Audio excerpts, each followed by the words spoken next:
We are going to discuss Watermelon Vendor by Ata Tahir.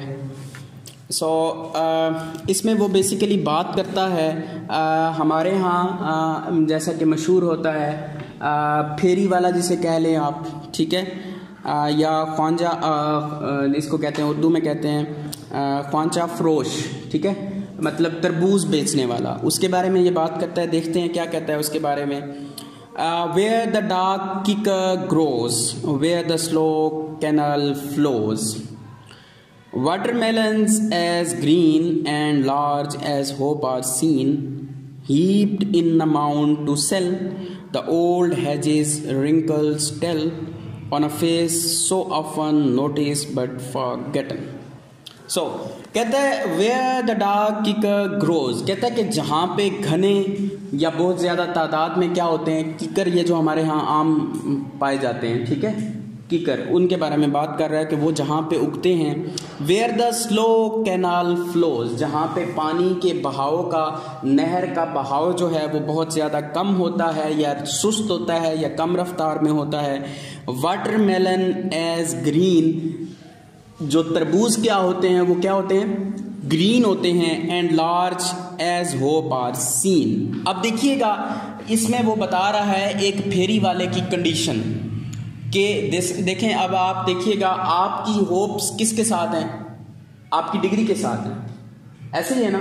तो उस बेचने वाले की होप किसके साथ है, उसके तरबूज के साथ हैं, उसके वाटरमेलन के साथ हैं, कि चाहे वो जितने भी हैं। अब देखिएगा हमें बज़ाहिर वो एक क्या नज़र आ रही होती है, ढेरी नज़र आ रही होती है, जिसको हम दूर से भी देखते हैं तो वाटरमेलन की हमें क्या नज़र आ रही होती है, लेकिन उसके लिए वो क्या है, होप है। अगर वो बेच के जाएगा तभी अपने बच्चों को सर्व कर पाएगा ना, अगर वो नहीं बेच पाएगा तो उसके लिए प्रॉब्लम होंगे। तो इसलिए वो यहाँ पे अब सिंबोलिज्म को यूज़ करते हुए बहुत सारी चीज़ों के मतलब बताना चाह रहा है। Watermelons as green and large as hope are seen, कहते हैं कि जैसे ही वाटरमेलन क्या होते हैं, ग्रीन नज़र आते हैं या ज़्यादा नज़र आते हैं, उसकी उम्मीद भी वैसे ही चमक उठती है या उसकी उम्मीद को क्या किया जाता है, देखा जा सकता है। Heaped in a mound to sell, the old hedges wrinkles tell.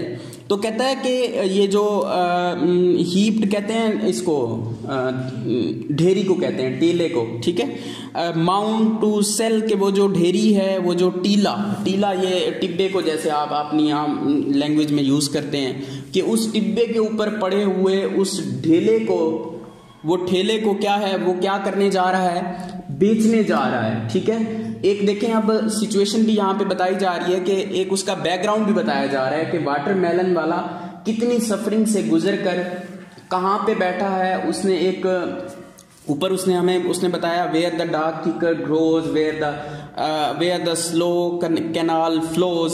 आखिर पे वो फिर हमें यही कहता है कि ये सारी चीज़ों का पस मंज़र बताने के बाद वो ये बताने जा रहा है कि वो क्या करने जा रहा है, इनको बेचना जा रहा है, ठीक है। उसके साथ उसके बच्चों की उम्मीदें जुड़ी हैं, उसके घर के अखराजात जुड़े हैं।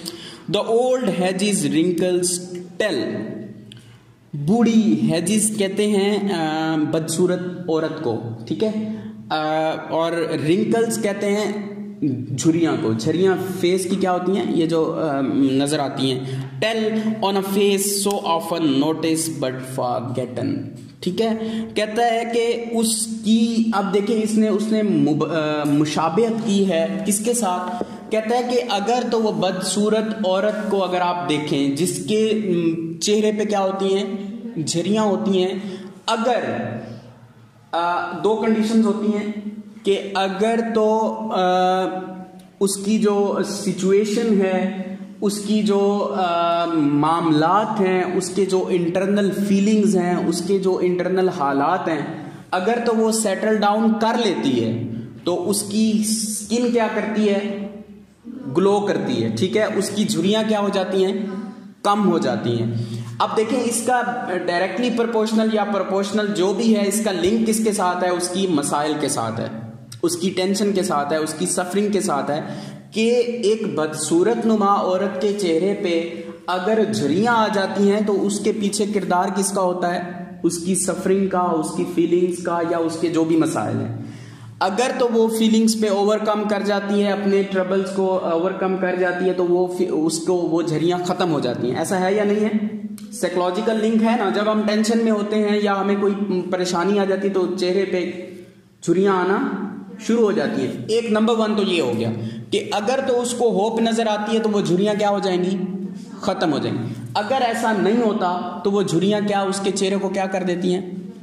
बदसूरत कर देती हैं, और वो एक ऐसा स्पॉट लगता है जो कि मरते दम तक उसके साथ रहता है। जब तक वो जीती है उसके साथ वो झुर्रियां भी जीती हैं। तो वो भी हमें यही बताना चाह रहा है, on a face so often, जो कि हम क्या करते हैं किसी एक चेहरे पे अक्सर देखने को मिलती हैं, नोटिस्ड बट फॉरगेटन, जिसको क्या किया जाता है, हम ऑब्जर्व तो करते हैं लेकिन हम क्या करते हैं?